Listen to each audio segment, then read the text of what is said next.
मेरे प्रिय भाई और बहनों, हमने कुछ ही दिन पहले प्रभु यीशु के पुनरुत्थान का पर्व मनाया। प्रभु यीशु के पुनरुत्थान का पर्व वास्तव में मृत्यु पर जीवन का पर्व है। यीशु ने मृत्यु को हराया।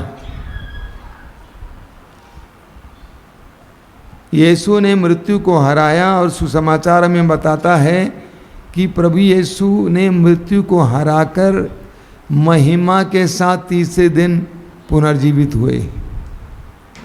तो प्रभु यीशु के पुनरुत्थान का पर्व, पास्का पर्व, मृत्यु पर जीवन का पर्व है। देखिए, मैं कुछ बातें आपको बताना चाहता हूँ। प्रभु यीशु उस जमाने के धर्म गुरुओं के लिए कांटा बन गए थे। यहूदी धर्म के धर्म गुरुओं के लिए कांटा बन गए थे, क्योंकि एक तरफ प्रभु चमत्कार और चिन्ह प्रकट करके, एक तरफ प्रभु अपने वचनों के द्वारा हजारों की संख्या में लोगों को अपनी ओर आकृष्ट किया। सभी लोग यीशु की ओर आकृष्ट हो गए और धर्म गुरुओं के लिए ये तो बहुत बड़े दुख की बात या बहुत बड़ी चिंता का कारण बन गया। इसीलिए कई बार धर्म गुरुओं ने यीशु को मार डालने का प्रयास किया। एक बार उनको पहाड़ी के ऊपर ले जाकर वहाँ से गिराने की कोशिश की ताकि वो गिर जाएं, ख़त्म हो जाएं। तो प्रभु यीशु का विनाश करने के लिए उन्होंने बहुत प्रयास किया और अंत में उनको एक बहुत अच्छा शस्त्र मिल गया। वो शस्त्र था यीशु के ही 12 प्रेरितों में से एक यूदस इस्करियोती। और यूदस इस्करियोती ने उनके पास जाकर कहा कि यदि मैं यीशु नाज़री को आपके पल्ले पड़ा दे दूंगा तो आप मुझे क्या देंगे?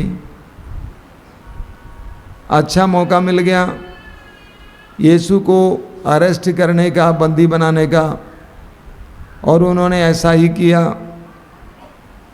और रोमी अधिकारियों के सामने उन्होंने यीशु को पेश किया। यीशु पर वो सारे अपराध मढ़ दिए जो यीशु ने नहीं किया था। कहा कि इसने कहा कि यह यहूदियों का राजा है, इसने कहा कि यह ईश्वर का बेटा है। एक एक इस तरह के गलत गलत अपराध दोष उनके ऊपर मढ़कर उन्होंने मौत के लिए यीशु को या रोमी अधिकारियों को मौत देने के लिए मजबूर किया। और हाँ, सचमुच यीशु को मृत्यु दी गई। इतनी दर्दनाक मृत्यु। सबसे पहले 40 कोड़े उनके ऊपर लगाए गया, 40 कोड़े। उसके ऊपर क्रूस की मृत्यु दी गई और उन्होंने यीशु को क्रूस पर मार डाला, मरवा डाला। उसके बाद यीशु को कब्र में रखा गया। कब्र पर सील लग गई, मुहर लग गई। उन्होंने सोचा सब कुछ खत्म हो गया। उन्होंने सोचा सब कुछ खत्म हो गया। ना रहे बांस और ना बजे बांसुरी, खत्म। अब यीशु यीशु यीशु यीशु नाम की एक कथा समाप्त हो गई है। उनका ही विचार था। दूसरी तरफ शिष्यों का भी कुछ और विचार था। वे लोग भी सोचे सब कुछ खत्म हो गए। शिष्यों ने सोचा कि हम सब कुछ छोड़कर, बीवी बच्चे सब कुछ छोड़कर इनके पीछे हो लिए थे। 3 साल इनके साथ रहे, लेकिन उनकी ऐसी दर्दनाक मृत्यु हो गई, ये ख़त्म हो गए और वे भी कमरे में बंद पड़ गए। शिष्यों ने भी सोचा सब कुछ खत्म हो गया। शिष्यों का अगुआ पेतरुस ने कहा अपने भाइयों से, भाइयों अब रोने धोने से क्या मिलेगा? हमने 3 साल पहले अपना धंधा छोड़ा था, हम अपने धंधे की ओर वापस जाते हैं। मैं मछली पकड़ने जा रहा हूँ, आप आना चाहते हैं? उन्होंने कहा हम भी आ रहे हैं। सब चले गए मछली पकड़ने। क्यों? क्योंकि उन्होंने सोचा यीशु समाप्त हो गए, खत्म। कुछ शिष्य यरूशलेम छोड़कर अपने गांव चले गए, एमाउस, ये सोचकर कि यीशु की कहानी खत्म हो गई, अब सब कुछ समाप्त हो गया। तो सबने ये सोचा कि सब कुछ खत्म हो गया, समाप्त हो गया। हमारे जीवन में भी कुछ ऐसी ही घटनाएं घटित होती हैं, है ना। यहाँ पर एक भाई जी चिल्ला चिल्ला कर हालेलुया बोलते हैं, क्या नाम है उनका? जैकब भाई। कौन नहीं जानता है। उनको माइक की ज़रूरत नहीं होती है, बिना माइक के मुझसे भी ज़्यादा चिल्ला सकते हैं। 15-16 साल पहले इन्होंने और इनके परिवार ने भी यही सोचा था कि सब कुछ समाप्त हो गया। 1 करोड़ से ज़्यादा कर्ज उनके सिर पे था। उन्होंने सोचा कि कोई रास्ता नहीं है, आत्महत्या करेंगे। उन्होंने भी सोचा था कि सब कुछ खत्म हो गया। हमें पुराने विधान में एक उदाहरण मिलता है, सुसन्ना की कहानी। सुसन्ना धर्मी नारी, उसके ऊपर उस जमाने के न्यायाधीशों जो राजा की तरह हैं, उनकी नज़र पड़ी और उन्होंने कहा कि हमारे साथ गलत व्यवहार करो। लेकिन सुसन्ना भक्त थी, पवित्र थी, उसने कहा ये कतई नहीं हो सकता है। न्यायाधीशों ने कहा कि अगर तुम ऐसा करोगी तो हम ये सभा के सामने बोलेंगे कि हमने तुमको एक युवक के साथ एक पेड़ के नीचे रमण करते हुए देखा है और तुम पत्थरों से मार डाली जाओगी। ऐसा ही हुआ। न्यायाधीशों की बात मानी गई और सुसन्ना पर पथराव होने वाला था। सुसन्ना पर पथराव होने वाला था, वो मार डाले जाने वाली थी। लेकिन प्रभु ने एक तीसरा मार्ग खोल दिया। ये 2022 है। आप जानते हैं कब से हम लोग ये पुनरुत्थान का पर्व आश्रम में मनाने लगे? 2000 से। 2000 में पहली बार हमने मंदिर के सामने प्रभु के पुनरुत्थान का पर्व मनाया था। उसी साल प्रभु यीशु के पुनरुत्थान के दिन अर्थात रविवार के दिन, पिछले रविवार के दिन शाम को हम लोग अपने मित्रों के साथ भोजन कर रहे थे। कुछ लोग आए और कहा कि हम एक औरत को लेके आए हैं, कहाँ, गंगा पार से, और उसको पागल कुत्ते ने काटा था। वो पागल जैसी हो गई, पागल कुत्ते की तरह बर्ताव करती थी। डॉक्टरों ने कहा कि वो मर गई है, हम लेके आए हैं। उस समय सत्संग भवन इतना बड़ा नहीं था, वहाँ तक था। मैंने कहा ऐसा करो, तुम लोग उसको ले जाकर सत्संग भवन के मंच पर छोड़ दो। 9 बजे रात को जब हम अपने मित्रों के साथ भोजन करने के बाद अपने मित्रों को लेकर जा रहे थे, अचानक मुझे याद आया कि ऐसा कोई आया हुआ है। 4 आदमी मिलकर एक औरत को लाए थे और मैं अपने मित्रों के साथ फादर आनंद को आप जानते हैं, वो हैं, और एक राम सुधार सिंह जी हैं जो यूपी कॉलेज के प्रोफेसर हैं। हम लोग उसको देखने आए। मरी पड़ी थी, चेहरे पर कपड़ा पड़ा हुआ था। हमने खोल कर देखा, नारी है। पूछने पर कहा 2 बच्चे हैं। बड़ी दया आई। हमने कहा क्या करेंगे, ढक दो। ऐसे अपने मित्रों को गेट पर छोड़कर वापस आ रहा था। शायद आपने सुना होगा, पहले भी मैं बोला हूँ। वापस आ रहा था, यहाँ पहुँचते ही प्रभु ने मुझे एक ऐसी ज़बरदस्त प्रेरणा दी, जाओ प्रार्थना करो। मैंने कहा प्रभु तो ख़त्म हो गई है। तो मैं गया, उस नारी के ऊपर चेहरे पर जो कपड़ा था हटाया और कान में प्रभु के नाम पे हालेलुया बोला। और मैंने कहा देख, वैद्यों ने कहा कि तुम मर गई हो, लेकिन आज यीशु के पुनरुत्थान के पर्व का दिन है, आज तुम मर नहीं सकती। और ज़ोर ज़ोर से हालेलुया बोलने लगा। उनके साथ जो लोग थे उनमें से केवल उनका पति विश्वासी था, बाकी लोग विश्वासी नहीं थे। मैंने कहा तुम लोगों को बैठकर ज़ोर ज़ोर से हालेलुया बोलकर प्रभु की स्तुति करना है। और कुछ देर करने के बाद उस समय एक बहन जी यहाँ पे थी, सिस्टर लुक्रेशिया, वो भी दौड़ के आई। रात के समय स्वामी जी क्यों हालेलुया बोल रहे इतने ज़ोर से। हम लोग मिल के कुछ देर हालेलुया बोले। उसके बाद मैंने उन लोगों से कहा तुम लोग लगातार हालेलुया बोलते जाओगे उसके कान में। और हम लोग कमरे में गए। मैंने कहा कमरे से मुझे सुनाई देना चाहिए। एक थक जाएगा, जाकर पानी पी के आएगा नाना, लेकिन हालेलुया ज़ोर ज़ोर से बोलते जाना। क्या विश्वास करेंगे, 1:30 बजे रात को वो नारी उठ बैठती है, वो भी हालेलुया बोलती है। वो नारी उठ बैठती है, वो भी हालेलुया बोलती है। सुबह के समय मिस्सा उस समय मंदिर में होता था, ज़्यादा लोग नहीं आते थे। मंदिर में मिस्सा के बाद मैं पता लगाने के लिए आया सत्संग भवन में कि उस नारी का क्या हुआ। तो गोलंबर में कुछ लोग खड़े थे, वो नारी भी थी लेकिन मैं पहचान नहीं पाया। मैंने पूछा, भाई आप लोग एक नारी को लेके आए थे, क्या हुआ उसका?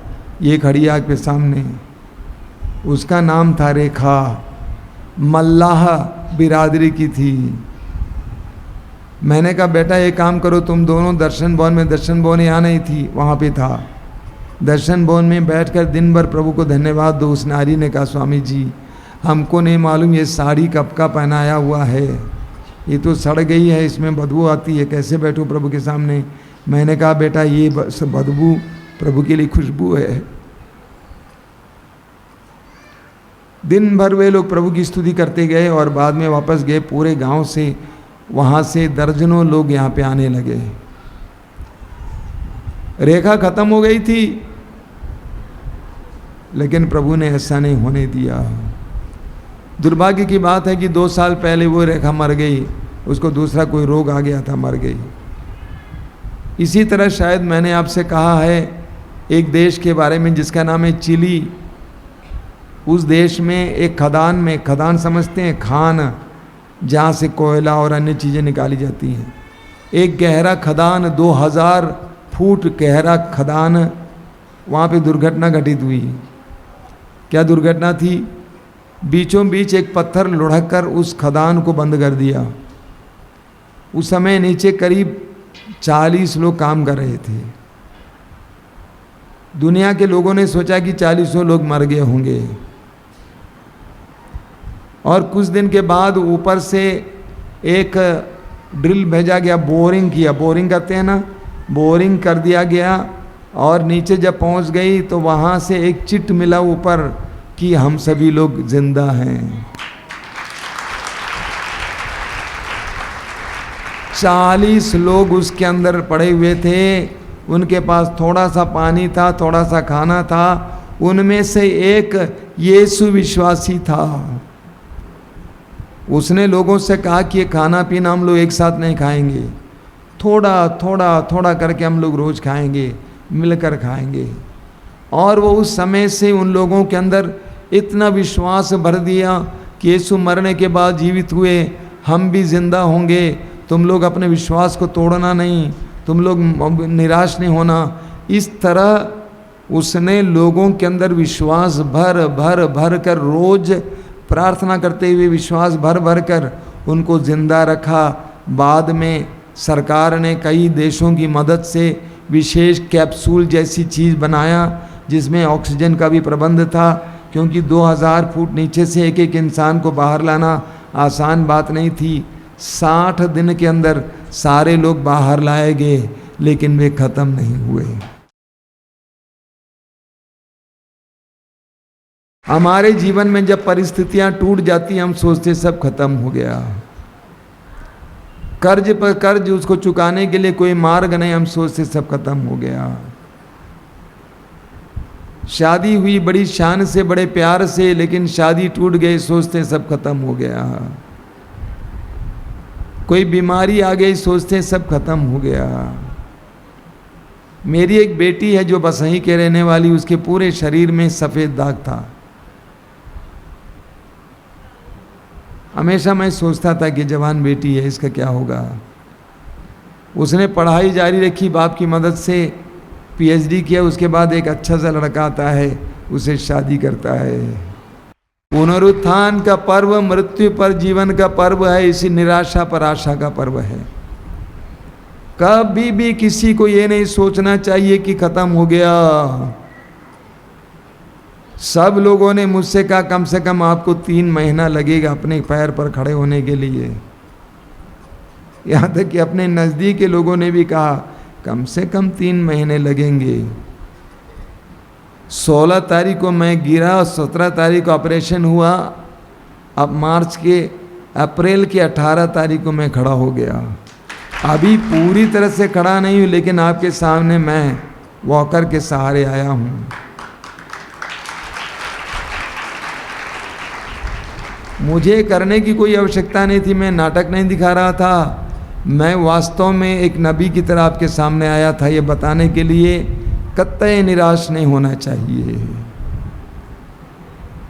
पुनर्जीवित यीशु का संदेश यह है कि कभी भी कुछ भी खत्म नहीं होता है। यहूदी नेताओं ने सोचा सब कुछ खत्म हो गया, लेकिन ये तो शुरुआत थी। ताली बजाइए। ये तो शुरुआत थी, ये खत्म कहाँ था? ये तो शुरुआत थी। गेहूं के बीज को आप दाने मिट्टी में डालते हैं और वह सड़ जाता है, लोग सोचते हैं खत्म हो गया। खत्म हुआ? नहीं हुआ। वो खत्म नहीं होता, वो तो शुरुआत है। किस चीज़ की शुरुआत? एक अच्छी सी फसल की शुरुआत, वहाँ से दाने पर दाने पर दाने पर दाने की शुरुआत। तो प्रभु यीशु ने जिन लोगों को कब्र में मोहर लगा कर लगा दिया, सोचा कि वो ख़त्म हो गए, लेकिन वो ख़त्म नहीं हुए, बल्कि वो शुरुआत थी। वो शुरुआत थी। इसीलिए शिष्य नहीं टूटे। शिष्य घबराए हुए थे, लेकिन सारे शिष्यों के अंदर पुनर्जीवित यीशु ने ऐसा सामर्थ्य ठूस ठूस कर भर दिया, ऐसी एनर्जी ठूस ठूस कर भर दिया, ऐसा आनंद ठूस ठूस कर भर दिया कि शिष्य एक जबरदस्त सेना की तरह खड़े हो गए।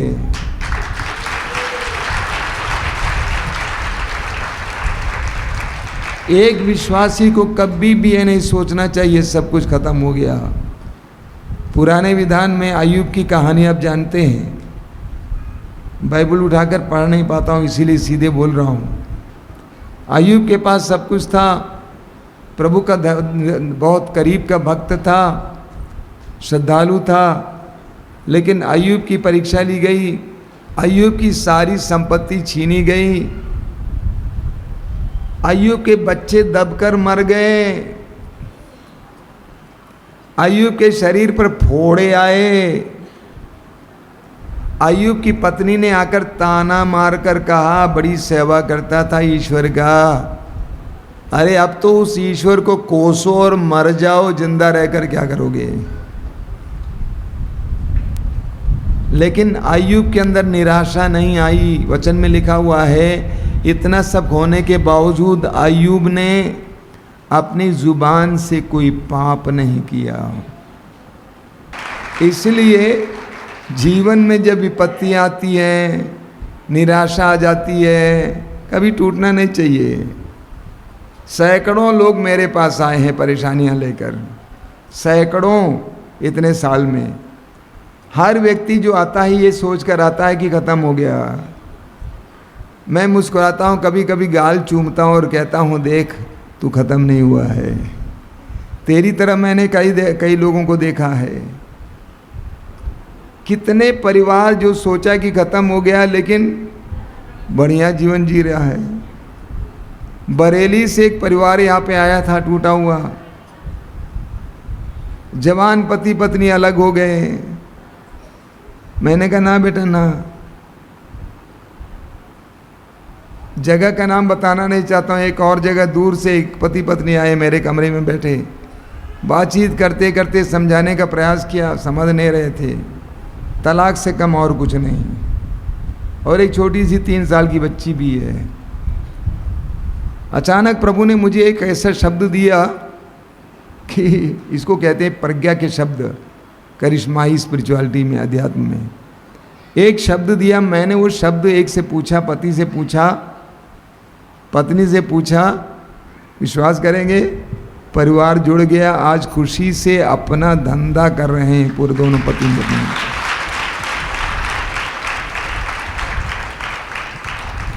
कभी ये नहीं सोचना चाहिए कि मेरी जिंदगी का अंत आ गया है। अंत नहीं आया है, अभी तो शुरुआत है। अभी तो शुरुआत है। जब मैंने 25वां वर्षगांठ मनाया था अपने पुरोहिताभिषेक का, उस समय अक्सर क्या होता है, 25 साल हो गया उसके बाद लोग सुस्ता लेते हैं, कहते हैं यार 25 साल काम किए हैं, अभी ज़रा सुस्ता लें। उस समय प्रभु ने मुझसे क्या कहा मालूम? प्रभु ने मुझे याद दिलाया यूहन्ना का सुसमाचार अध्याय 2, वहाँ पर काना नगर के विवाह भोज में अंगूरी घट गई थी। माँ मरियम के कहने पर प्रभु यीशु ने चमत्कार दिखाया, और जो अंगूरी लोगों ने, दासों ने अपने मालिक को ले जाकर दिखाया, प्रबंधक को दिखाया, उसने चक्कर का, अरे अक्सर लोग अच्छी अच्छी अंगूरी पहले बांटते हैं, बाद में घटिया, लेकिन आपने ये बढ़िया अंगूरी अब तक रख छोड़ा है। उसी तरह प्रभु ने कहा कि बेटा 25 साल बीत गए, लेकिन अब तुम्हारे द्वारा अच्छी अंगूरी निकलनी चाहिए। और सच बता रहा हूँ, अब सच बता रहा हूँ, ईमानदारी से बोल रहा हूँ, मेरे अपने साथी और सब लोग यहाँ पे हैं, 25 साल की पुरोहिताई के बाद मेरे अंदर से बढ़िया अंगूरी निकलने लगी। उस समय तक तो घटिया अंगूरी निकल गई। मैं क्यों घसीट घसीट कर इस मंच पे आ रहा हूँ? कोई आवश्यकता नहीं, दो महीना रुक कर 2 महीने के बाद आ सकता हूँ, लेकिन मैं ये बताने के लिए आया हूँ कि छोड़ूंगा नहीं। वचन दिया है, बढ़िया अंगूरी निकालना है, निकालेंगे। इसीलिए जीवन में कभी भी निराश नहीं होना। एक विश्वासी के जीवन में कभी निराशा नहीं आनी चाहिए, कतई नहीं। कभी नहीं सोचना कि खत्म हो गया, खत्म नहीं हुआ यार, अभी खत्म हुआ नहीं, अब तो नई शुरुआत के लिए इंतजार करो। इस्यास नबी अध्याय 43 वाक्य 18 और 19 मैं आपको बार बार सुनाता हूँ। वो क्या है, किसी को याद है? पिछली बातें, पुरानी बातें, हाँ पिछली बातें भुला दो, पुरानी बातें। अगला वचन क्या है? देखो मैं एक नया कार्य करने जा रहा हूँ, वो प्रारंभ हो चुका है, क्या तुम उसे नहीं देखते? हमारी सबसे बड़ी दुर्बलता यह है, पिछली बातों को ही देख देख कर हम रोते रहते हैं, रोते रहते हैं, पछताते रहते हैं, अरे यार हमने गंवा दिया, हमने पैसा गंवा दिया, नाम बर्बाद किया। कोई बात नहीं, डोंट वरी। प्रभु हमारे अतीत को बदल सकता है। प्रभु हमारे टेढ़ी लकीरों को सीधा कर सकता है। आपकी बिगड़ी हुई चीज़ों को फिर प्रभु संभाल सकते हैं। बच्चा जाता है, खेलता है, जाकर खेलता है अलमारी के सामने, अलमारी खुल जाती है, सब उठाकर इधर उधर डाल देता है, शीशा फूट गया, ये हो गया, वो हो गया। बच्चा सोचता है अब सब खत्म हो गया। खत्म हो गया क्या? मम्मी आती है और सब कुछ फिर एक बार सरिया कर रखती है। क्या आपने अपने जीवन में गलती की है? कई लोग शराबी हैं, नशेड़ी हैं, सोचते हैं कि मेरी ज़िंदगी बर्बाद हो गई। ये कारण क्या मालूम? शराबी शराब क्यों नहीं छोड़ते हैं? एक कारण यह है, वो सोचते हैं कि अब जो होना था हो गया, बाकी बचा हुआ क्या जीवन है, ये भी ख़त्म कर देता हूँ। 3-4 रोज़ पहले एक भाई मेरे पास आए, उनकी समस्या नशा है। मैंने कहा भाई तुम्हारी समस्या कोई बड़ी समस्या नहीं है, तुम्हारी तरह मैंने दर्जनों दर्जनों लोगों को देखा है। नागपुर में एक सभा चल रही थी, नागपुर की सभा के दौरान बहुत बड़ी सभा थी। एक भाई मेरे पास आए, कहा कि आप मेरा उदाहरण क्यों नहीं देते? मैंने कहा क्या उदाहरण है बताइए। मेरा चेहरा देखिए। मैंने चेहरा देखा, मेरा चेहरा लाल है ना? मैंने कहा बहुत लाल है। मैं दिन भर शराब पीता था, दिन भर शराब पीता था, देखिए मेरे चेहरे पे। लेकिन मैं आपके यहाँ पर एक साधना में आया था, आंतरिक चंगाई की साधना, उसके बाद आज तक मेरे मुंह के अंदर दारू का एक बूंद भी नहीं गया है। तो कभी भी ये नहीं सोचना कि सब खत्म हो गया, कुछ भी खत्म नहीं हुआ है। अगर खत्म हुआ है तो आपकी आशा खत्म हुई है, और कुछ भी खत्म नहीं हुआ है। प्रभु यीशु का पुनरुत्थान का पर्व यही हमें सिखाता है, कुछ भी समाप्त नहीं हुआ है। क्या आपके परिवार में बहुत ज़्यादा तंगी है, गरीबी है, आप सोचते हैं नहीं होगा? होगा। मैंने देखा है कैसे झोपड़ियां महल बनती हैं, अपनी आंखों से देखा है, आपके सामने हैं। जब मैं पहले उनके घर पे जाता था, बैठने के लिए जगह नहीं हुआ करती थी। आज उन्हें घरों में कितने सुंदर सुंदर घर बना हुआ है, टाइल्स, टॉयलेट में टाइल्स, सोने के कमरे में टाइल्स। तो जीवन में कभी नहीं सोचना सब समाप्त हुआ है। शिष्य यही सोचते थे, लोगों ने यही सोचा, लेकिन प्रभु यीशु ने सब कुछ को बदल दिया। वे शिष्य जो डर के मारे कमरे में बंद पड़े थे, आज संसार के कोने कोने में बिखर जाते हैं। वही पेतरुस जो एक आम औरत के सामने बोला, उसने कहा कि मैं यीशु को नहीं जानता हूं। उसने कहा, मैं शपथ खाकर कहता हूं मैं नहीं जानता हूं। लेकिन वही पेतरुस अब यरूशलेम मंदिर के सामने, मंदिर में सबके सामने, हजारों लोगों के सामने, 5000 लोगों ने प्रभु को स्वीकार किया, यानी कितने लोग रहे होंगे, हजारों लोगों के सामने खुलेआम कहता है कि हम उसके साक्षी हैं। कि आपके अंदर निराशा है, निकालो बेटा, उसको निकालो। मैं लोगों से बोलता हूं, दर्शन भवन आ जाओ। कि आप निराश हैं, उदास हैं, आप सोचते हैं कि मेरे जीवन में कुछ नहीं होगा, मेरा पति नहीं बदलेगा। कौन कहता है नहीं बदलेगा? कौन कहता है कि आपका पति नहीं बदलेगा? मेरी छोटी बहन का बेटा जवान था, कोई काम नहीं करता था, लफंगा, शहर में घूमता फिरता था। सुबह नाश्ता किया, टाइट हुआ, मोटर बाइक लिया, भागा इधर उधर, रात को आ जाता था, फिर खा जाता था, कभी रात को गायब रहता था। लेकिन मेरी बहन ने विश्वास नहीं छोड़ा, प्रार्थना को जारी रखा। आज वही बेटा आज परिवार को चला रहा है। मैं लोगों से कहता हूं, दिया को जिंदा रखो, तेल डाला करो। दिए को जिंदा रखो, उसमें तेल डाला करो। उसी तरह प्रार्थना को मजबूत करो, विश्वास को बनाए रखो। जिस प्रभु यीशु को ईश्वर पिता ने पवित्र आत्मा के द्वारा कब्र से जगाया, वही प्रभु यीशु हमें भी जगाएंगे। लाजरुस मर गया था, यूहन्ना अध्याय 11 में आप पढ़ते हैं। लाजरुस मर गया था, चौथे दिन प्रभु यीशु आते हैं। उसकी बहन क्या बोलती है, मार्था क्या बोलती है, प्रभु अभी आज आप आए हैं, अगर आप हमारे साथ होते तो हमारा भैया नहीं मरता। दूसरी बहन मरियम आती है, वो भी वही बात दोहराती है, अगर आप हमारे साथ होते तो हमारा भाई नहीं मरता। लेकिन प्रभु यीशु ने जवाब में क्या कहा, यदि तुम विश्वास करोगे तो तुम परमेश्वर की देखी कि नहीं देखी। लाजरुस मरा पड़ा था, चौथा दिन था। उस भी बहन मार्था ने कहा कि प्रभु कब्र के सामने जो पत्थर उसे हटाने मत दीजिए, क्योंकि बदबू आएगी, दुर्गंध आएगी। यीशु ने उसी लाजरुस को नाम लेकर पुकारा, लाजरुस बाहर आ जाओ। लाजरुस बाहर आ गया, वो जिंदा हो गया।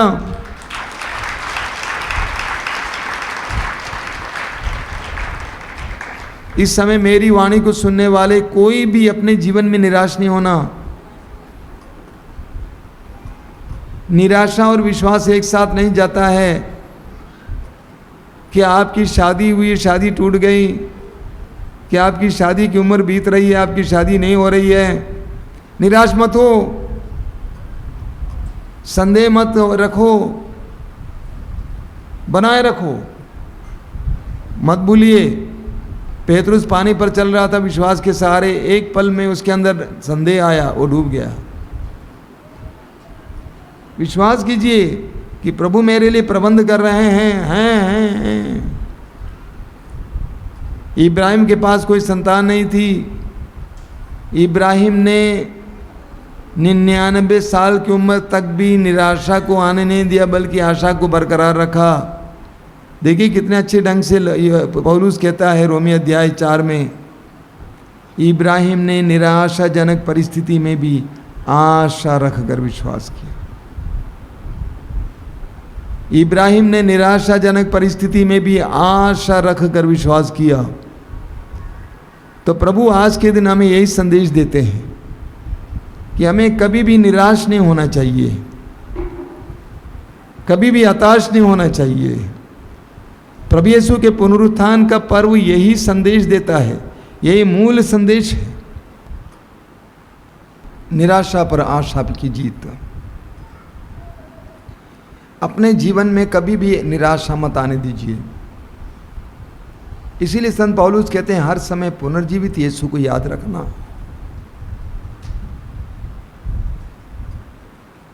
हर समय पुनर्जीवित यीशु को याद रखना। आइए हम प्रार्थना करें। अपनी आंखें बंद कीजिए।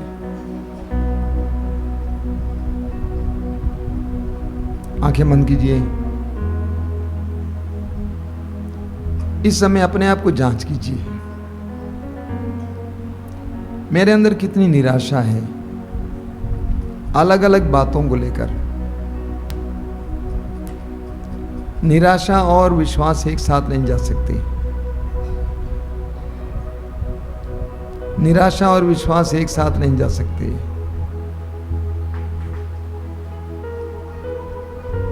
प्रभु से बात कीजिए, प्रभु मेरे अंदर बहुत निराशा है, अपने परिवार की परिस्थिति को लेकर, परिवार की तंगी गरीबी को लेकर,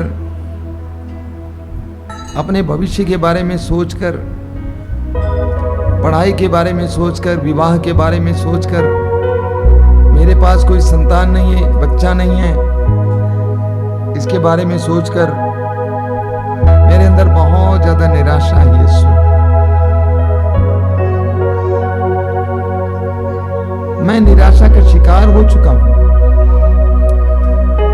तेरे पास आता जरूर हूं, लेकिन मैं निराश होकर आता हूं। इस निराशा ने मेरे अंदर जो जीने की इच्छा थी, ललक थी, समाप्त कर दिया है। उस पर दया कीजिए यीशु, दया कीजिए। तेरे पुनरुत्थान के पर्व के द्वारा तूने हमसे कहा है कि निराश मत हो। यूहन्ना के समाचार के अध्याय 14 में वाक्य 1 में तूने कहा तुम्हारा जी घबराए नहीं,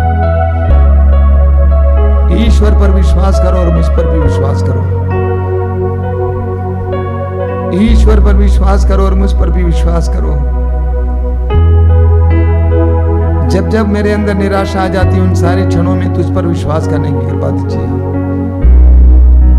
तेरा पुनरुत्थान हर समय याद करने की कृपा दीजिए यीशु। ये याद करने की कृपा दीजिए कि तूने मौत को हराया है, शैतान को नष्ट किया, हराया है। मेरे अंदर भी जो मौत है, जो निराशा है, तू हराएगा। मैं विश्वास करता हूं यीशु, विश्वास करता हूं। जीवन के अंतिम पल तक ये विश्वास के साथ, भरोसे के साथ जीवन जीने की कृपा दीजिए। कुछ भी हो जाए, अय्यूब के जीवन में इतनी घटनाएं हुई, तब भी वो निराश नहीं हुआ।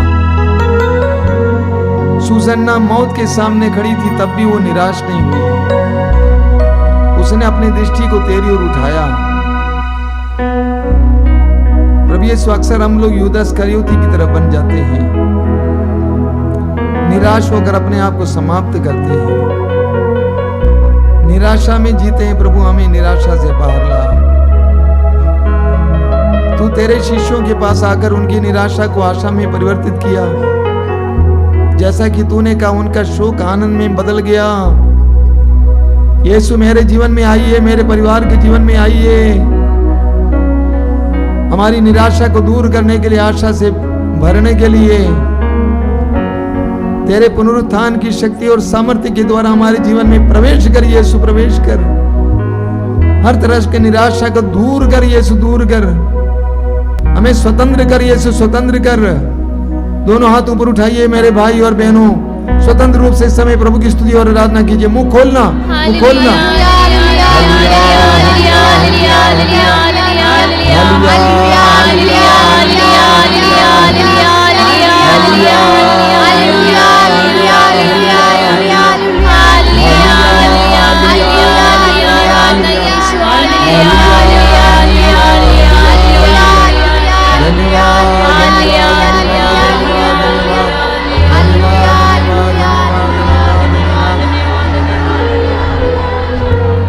मेरे पीछे दोहराइए, यीशु जी उठे, यीशु जी उठे, वे सचमुच जी उठे, वे सचमुच जी उठे, यीशु जी उठे, यीशु जी उठे, वे सचमुच जी उठे, वे सचमुच जी उठे, यीशु जी उठे, यीशु जी उठे, वे सचमुच जी उठे, वे सचमुच जी उठे। Hallelujah, hallelujah, hallelujah, hallelujah.